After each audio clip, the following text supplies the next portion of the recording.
Hello friends, आपका अपना channel Dhaneshwar पाठशाला में आपका स्वागत है। आज हम लोग क्लास 8 मैथमेटिक्स 7.2 हल करने जा रहे हैं। और यदि आप मेरे चैनल में नए हैं तो प्लीज़ सब्सक्राइब कर लीजिए, लाइक कर लीजिएगा ताकि आपको इस तरह का वीडियो मिलता रहे। चलिए शुरू करते हैं। 7.1 लिखा है निम्नलिखित व्यंजकों के गुणनखंड कीजिए। यानी लिखना है निम्नलिखित व्यंजकों के गुणनखंड किस तरह करना है। यानी गुणनखंड है, इसको यानी तोड़ना है। गुणनखंड यानी इसको तोड़ देना है। ए स्क्वायर प्लस 14a प्लस 49, यानी ये त्रिपद है। त्रिपद का हम लोग गुणनखंड कैसे करेंगे इसको हम लोग आज देखेंगे। चलिए शुरू करते हैं। यहाँ पर है ए स्क्वायर प्लस 14a प्लस 49। ये दो तरीके से हम उसको हल कर सकते हैं। ध्यान दीजिएगा, इसको हम दो तरीके से हल कर सकते हैं। ए स्क्वायर प्लस 14a प्लस 49। पहला तरीका है कि यदि पहला पद, ये पहला पद है, ये दूसरा पद है, ये तीसरा पद है। यदि पहला पद संख्या का पूर्ण वर्ग संख्या है और अंतिम पद यदि पूर्ण वर्ग संख्या है तो वो a square plus 2ab plus b square में टूटेगा।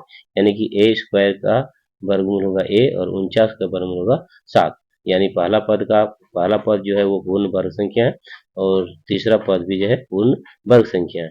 यानी कि ए स्क्वायर का वर्गमूल क्या होगा, तो ये ए स्क्वायर पहला पद है और ये तीसरा पद है, तो हम इसको तोड़ेंगे। A square plus 2ab plus b square.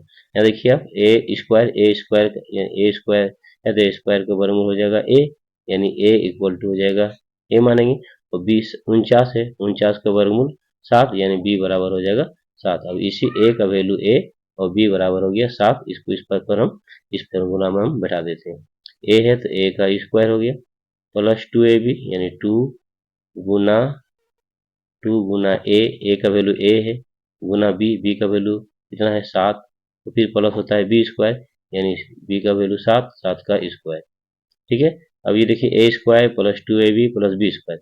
हम लोग जानते हैं कि a square plus 2ab plus b square जो है ये किसका फॉर्मूला है, ए प्लस बी का होल स्क्वायर का। तो ए में कौन है, ए का ए है और बी का वैल्यू कितना है 7, तो 7 का हो गया होल स्क्वायर। अब ये स्क्वायर में है यानी इसको दो पद है, यानी इसको तोड़ देते हैं। ए प्लस 7 गुना हो गया ए प्लस 7, ये हो गया इसका गुणनखंड। ठीक है। अब इसकी हम दूसरी विधि देखते हैं। दूसरी विधि में क्या होता है, ए स्क्वायर प्लस, पहले क्वेश्चन लिख लेते हैं, 14a प्लस 49। दूसरी विधि में क्या करना है, इस संख्या को, अंतिम संख्या को इससे गुना करना, यानी यहाँ एक छुपा हुआ है, 49 को 1 से गुना करना। चलिए इधर हम गुना करते हैं। 49 को 1 से गुना किया तो कितना आया, 49 आया। ठीक है। अब 49 जो आया, 49 का अवगुणनखंड करना है। ऐसी दो संख्या बताना है जो गुना करने पर 49 आना चाहिए और जोड़ने पर 14 आना चाहिए। हम जानते हैं 7 गुना 7 होता है, सिंपल है। 7 गुना 7 सतसती 49, यानी 7 और 7 को जोड़ेंगे तो 49 आ जाएगा। यानी 14 की जगह में हम लोग 7 प्लस 7 लिखेंगे।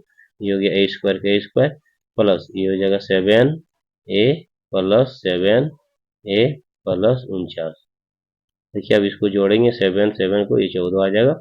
ये 3 पद से 4 पद हो गया। अब इसमें क्या करना है, ये दोनों को और ये दोनों में से हमें कॉमन निकालना है। यहाँ ए स्क्वायर प्लस 7 है तो ए यहाँ भी है, ए यहाँ भी है, तो ए दोनों में से ए छोटा कौन है, ए है, तो जो छोटा रहेगा उसी कॉमन निकालना है, लिखना है ए। अब बन जाएगा यहाँ ए प्लस 7। ठीक है। अब यहाँ प्लस है तो आपको प्लस ही लिखना है। अब 7a 49, यहाँ देखिए ए है, यहाँ पर ए नहीं है इसलिए ए कॉमन नहीं आएगा, लेकिन ये 7 है और 14 है, तो 7 और 14 के पहाड़ा में आएगा 49, तो ये 7 हो गया, 7 कॉमन आ गया 7, तो ए प्लस हो गया 7। अब देखिए ए प्लस 7 और ए प्लस 7 दोनों, यहाँ ए प्लस 7 है, यहाँ भी तो ए प्लस 7 ही आना चाहिए। यदि आ रहा है तो यानी कि आप सही बना रहे हैं। अब जो यहाँ पर एक कॉमन ए प्लस 7 और मैंने जो कॉमन लिया था ए और 7, ये हो गया ए प्लस 7, ये इसका हो गया गुणनखंड। ये दूसरी विधि थी। अब देखेंगे दोनों का आंसर सेम ही है। अब हम लोग दूसरा देखते हैं, दूसरा क्वेश्चन क्या है। तो दूसरा क्वेश्चन को हम लोग हल करते हैं। दूसरा क्वेश्चन क्या है, दूसरा क्वेश्चन है are square minus 10r plus 21। दूसरा है उसी तरह यहाँ पर बनेगा ही। दूसरा question R square minus 10r plus 21 है। तो देखिए आप यहाँ पर पहला है are square minus 10r plus 21। ठीक है। अब देखिए फिर इसको 21 को इससे गुना कीजिए, यानी यहाँ 1 छुपा हुआ है। अब 21 को 1 से हम गुना करेंगे, 21 को 21 गुना 1 तो क्या आएगा, 21 आएगा। सिंपल है, 21 आएगा। अब 21 का गुणनखंड करेंगे, हम 21 का गुणनखंड करेंगे, यानी ऐसी दो संख्याओं को हम लोग सर्च मारेंगे, ढूंढेंगे कि 21 को गुना करने पर 21 आना चाहिए और जोड़ने पर, यहाँ देखिए जोड़ने पर 10 आना चाहिए। तो ठीक है। अब 3 को गुना करते हैं, 3 गुना 7, 3 7 21 हो गया, यानी 3 और 7 को जोड़ेंगे तो 10 आ जाएगा। यानी फिर हम यहाँ पर हम लोग 3 और 7 लिख सकते हैं। तो पहला हो जाए, फिर उसी तरह आर स्क्वायर माइनस, ध्यान दीजिएगा माइनस के बाद अब जब भी लिखेंगे उसको हम लोग ब्रैकेट में लिखेंगे तो हो जाएगा, लिखते हैं 3r प्लस 7r। देखिए अब इसको जोड़ेंगे, 3r प्लस 7r तो 10r आ जाएगा, प्लस 21 का 21 हो गया। अब इस ब्रैकेट को हम लोग हटाते हैं, आर स्क्वायर माइनस 3r, ये माइनस और ये प्लस गुना है, माइनस को प्लस से गुना करेंगे तो माइनस आएगा, यानी 7r हो गया प्लस 21। अब क्या करना है, इस ये द्विपद में बांट दीजिए, इसको बांट दीजिए। अब इसमें क्या करना, कॉमन निकालना, आर स्क्वायर और यहाँ आर, तो छोटा आर है इसलिए आर कॉमन आएगा, तो आर बचेगा यहाँ आर माइनस 3। अब यहाँ देखिए माइनस है तो माइनस लिखना, ये 7r प्लस 21 है, यहाँ आर है लेकिन यहाँ पर आर नहीं इसलिए कॉमन यहाँ नहीं आएगा आर, इसलिए 7 और 21 है तो 7 और 21 7 के टेबल में आ जाता है, इसलिए 7 कॉमन आ जाएगा, 7 बचेगा आर माइनस 3, यानी 7 से इसको भाग करना है, 7 को भाग करेंगे 21 को 3 बार में 3 आया। तो मैंने अभी पहले बताया था आर माइनस 3 और यहाँ आर माइनस 3 आना चाहिए, दोनों सेम है यानी सही बन रहा है। ये आर माइनस 3 हो गया, और जो इसको लिखते हैं जो हमने कॉमन लिया था आर और माइनस 7, यानी आर माइनस 7, ये हो गया इसका गुणनखंड। ठीक है, मुझे आशा है कि आप समझ में आ रहा होगा। और आगे क्वेश्चन देखते हैं, 4 का है। 4 का देखिए आप, 4 का क्वेश्चन है 4x square plus 12x plus 9। ठीक है, चलिए हम इसको हल करते हैं। अब करते हैं 4x square 4x square 4x square plus 12x plus 12x plus plus 9। अब इसको हल करते हैं। अब इसमें देखिए ये भी दो तरीके से बन सकता है, क्योंकि 4x स्क्वायर है तो 4 का वर्गमूल हो जाएगा 2, और x स्क्वायर का वर्गमूल हो जाएगा x, और 9 है तो 9 का वर्गमूल हो जाएगा 3, यानी ये पहले a square plus 2ab plus b square में भी तोड़ेगा, या फिर हम इसको इससे गुना करके में भी बना सकते हैं। तो पहले हम इससे गुना करते हैं, इसको इससे गुना करते हैं। देखिए 9 और 4 है तो 9 और 4 को गुना कीजिए, 9 और 4 गुना करते हैं तो 9 चौक कितना हो गया, 36। अब 36 का गुणनखंड करना है, ऐसी संख्या ढूंढना है, दो संख्याएं जो गुना करने पर 36 होना चाहिए और जोड़ने पर 12 होना चाहिए। सिंपल है, 12 होना चाहिए तो 9 चौक 36 हुआ। अब इसमें गुना करना है, 36 आना चाहिए और जोड़ने पर 12 होना चाहिए। तो गुना करते हैं हम लोग, देखते हैं। अब पहले जैसे 1 से गुना करते हैं, 1 गुना 36 तो कितना आएगा, 36 आएगा।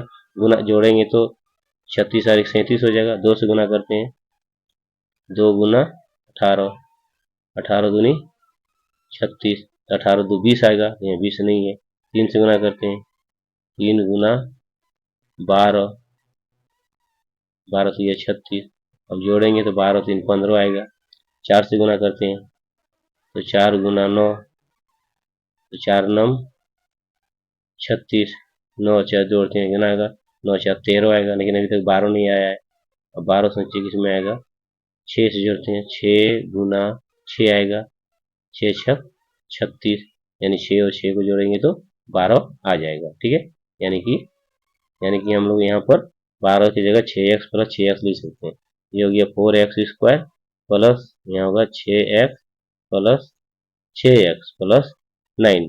अभी इसमें ये दो द्विपद में हो गया, ये द्विपद में बांट देते हैं हम लोग। अब इसमें कॉमन निकालना, देखिए यहाँ 4 और 6 है तो 4 और 6 किसके टेबल में आएगा, 2 के टेबल में, तो 2 कॉमन आ गया। अब एक्स स्क्वायर और एक्स है, छोटा एक्स है तो ये एक्स कॉमन आएगा। अब इसको फिर दो, अभी 2 है, 2 से इसको भाग कीजिए, 4 कितना बार में आएगा, 2 बार में, यहाँ 2 दूनी 4 हो गया। एक्स यहाँ कितना था, 2, 1 निकाला था, 1 बचेगा यहाँ, फिर प्लस, अब 2 से भाग कीजिए 6 को 3 बार में, 3 बार में। अब एक्स हम निकाल चुके हैं तो यहाँ नहीं बचेगा। अब ये प्लस है तो प्लस दीजिए। अब देखिए यहाँ 6 है और 9 है, ये 6 और 9 किसके टेबल में आएगा, 3 के टेबल में आता है, तो 3 निकाल दीजिए। अब ये x है, 3 दूनी 2 से भागा, 3 से 2, 3 दूनी 6, 2x। अब 3 से भाग कीजिए 9 को, 3 किया 9। अब देखिए यहाँ पर ये और ये दोनों सेम आ गए, यानी सही बन रहा है। यानी हो गया ये 2x प्लस 3, और जो मैंने कॉमन लिया था 2x, ये हो गया 2x प्लस 3, ये हो गया इसका गुणनफल। ये दूसरी विधि से भी बनेगा, क्योंकि ये 4 का वर्गमूल 2 होता है और x स्क्वायर का वर्गमूल x होता है, और अंतिम पद 9 है तो 9 का वर्गमूल 3 होता है। तो ये a square plus 2ab plus b square में भी तोड़ के हम बना सकते हैं, जो पहले बनाया था। ठीक है, अगला क्वेश्चन हम लोग देखते हैं। क्वेश्चन नंबर हम लोग 2 को हल करते हैं। ये भी है गुणनखंड कीजिए। देखिए इसमें द्विपद है, इसके पहले जो हम लोग बना रहे थे उसमें 3 पद था, इसमें है एक्स स्क्वायर प्लस 9, इसमें है द्विपद, यानी द्विपद का हम लोग गुणनखंड हम लोग कैसे करेंगे। द्विपद है, द्विपद ध्यान दीजिए, दूसरा का है गुणनखंड ज्ञात कीजिए। ये एक्स स्क्वायर माइनस 9 है, ठीक है। तो एक्स स्क्वायर माइनस 9 है, तो उसको हम लोग कैसे हल करते हैं, एक्स स्क्वायर। तो एक्स स्क्वायर देखिए यहाँ पहला पद और दूसरा पद, पहला पद और दूसरा पद पूर्ण वर्ग संख्या है, क्योंकि एक्स स्क्वायर का वर्गमूल एक्स होगा और 9 का वर्गमूल 3 होगा। तो इसको हम लोग तोड़ेंगे ए प्लस बी और ए माइनस बी में, यानी कि a square minus B square के फॉर्मूला में इसको तोड़ना है। यानी एक्स है तो ये हो जाएगा एक्स का होल स्क्वायर, माइनस 3 है तो 9 है तो उसका वर्गमूल होगा 3 का होल स्क्वायर, यानी हो गया ये ए स्क्वायर। ये अभी फॉर्मूला हो गया ए स्क्वायर माइनस बी स्क्वायर में। इसका फॉर्मूला होता है, हम जानते हैं, ए माइनस बी इंटू ए प्लस बी, ठीक है। तो ए इक्वल टू, ये ए हो गया, ये ए हो गया, ये बी हो गया। तो ए की जगह कितना है एक्स और बी कितना है 3, तो एक्स माइनस 3 और ये फिर हो गया एक्स प्लस 3, ये हो गया इसका गुणनफल। अब दूसरा देखिए आप, 4x square minus 25y square. इसमें भी पहला पद देखिए, पहला पद भी 4x स्क्वायर है और दूसरा है 25y स्क्वायर, ठीक है। तो इसमें भी हम लोग देखते हैं कि 4 का वर्गमूल कितना हो जाएगा 2, और एक्स स्क्वायर का वर्गमूल हो जाएगा एक्स, ये हो गया 2x स्क्वायर। 25 का वर्गमूल हो जाएगा 5 और y स्क्वायर का वर्गमूल हो जाएगा y, यानी ये 25, यानी ए स्क्वायर माइनस बी स्क्वायर, फिर ये भी टूटेगा, ये टूट जाएगा। अब ए स्क्वायर माइनस बी स्क्वायर में इसका फॉर्मूला होता है, ये होता है ए माइनस बी इंटू ए प्लस बी, ठीक है। अब इसमें बैठा दीजिए मान, ए इक्वल टू हो गया 2x minus B equal to 5y, और आगे हो गया फिर ए प्लस बी, यानी कि 2x प्लस 5y, ये इसका हो गया गुणनखंड, ठीक है। आगे भी और इसी तरह क्वेश्चन है, आप इसको प्रैक्टिस कीजिए, ज़्यादा से ज़्यादा प्रैक्टिस कीजिएगा, तो मुझे आशा है और विश्वास भी है कि आप सीख जाएंगे बनाने के लिए।